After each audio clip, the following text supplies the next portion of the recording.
a month, I stand in front of a rock climbing gym, very similar to that one, usually full of men with white privilege, and I ask them all to leave, unless they are willing to stand up to white guilt and work endlessly to become anti-racist allies.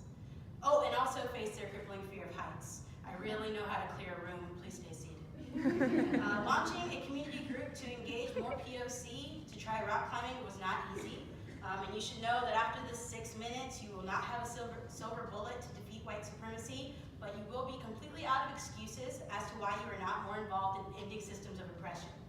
Because the fight for equity is not out there, it's in here.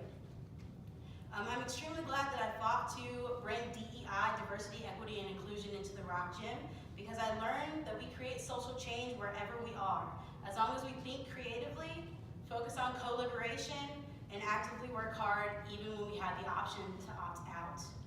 I'm Sia Blackstock, and that's my new family. We are climbers of color. We strive to celebrate and foster diversity by elevating minority visibility, mitigating barriers of entry, and empowering all climbers of color in New Orleans through free monthly meetups. Growing up in a rural neighborhood, in a rural town, being bused to a quote-unquote better academically performing school, I've been in majority white spaces my entire life. I was one of very few black kids in the marching band, the only black kid on the tennis team, and yes, I was a very huge nerd. Please stop laughing. Stop. During a time when I should have been discovering my identity as a strong black person, going to this school caused me a lot of harm. Full disclosure, that was me last month. I was black and brown students for being too white, and also shunned and ostracized by white students, faculty, and administration for not being white.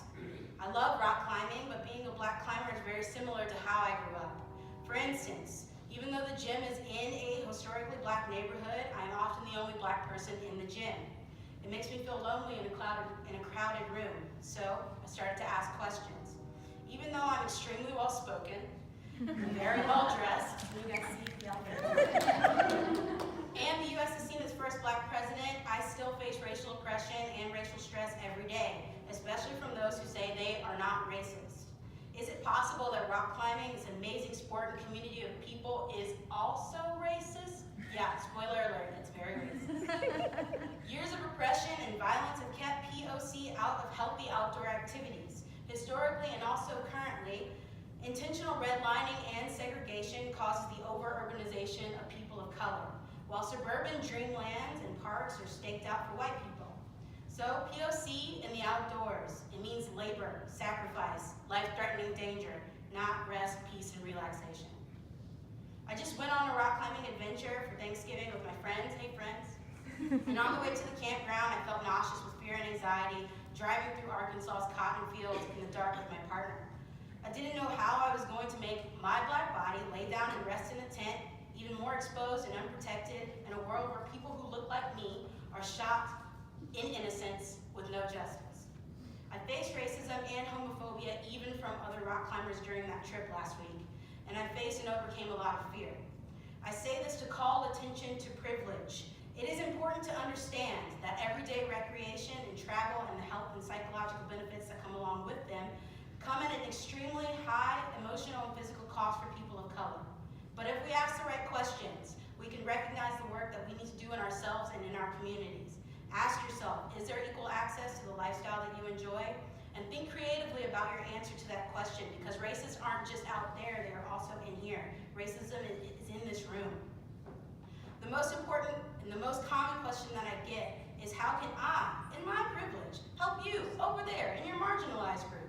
Though offered with very good intention, this framing actually perpetuates the white savior complex and white superiority. Remember, our liberation is inevitably tied together. Anything that you do helps or hurts us. This is co-liberation. We need you to work actively hard even when you can opt out. People of privilege have the option to be in this fight or not. Regardless of what you choose, your privilege takes up space. This fight is not easy and it's not for everyone.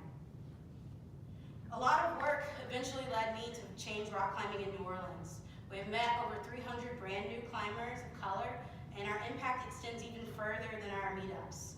We are working to drive change in the entire rock gym. We strive to motivate institutionalized anti-racist policies in the businesses that we associate ourselves with. This is more than a Wishway, keeping me fly, not a sponsor. We discuss the problems that plague our communities on a daily basis.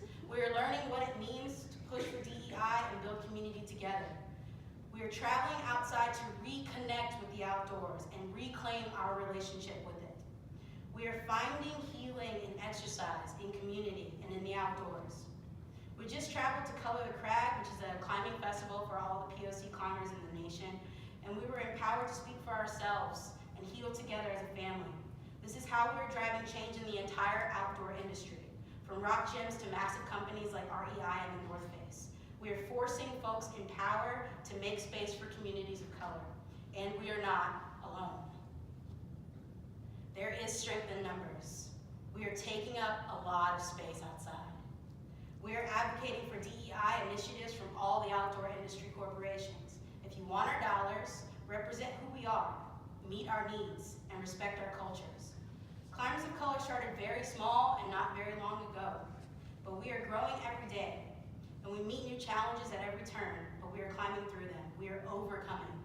Every month, when I stand and ask all the white folks in the climbing gym to leave, more of them decide to stand up to white guilt. Me and my POC siblings are healing from our trauma. This is social change and co-liberation in my community, and it started where I was. Thank you.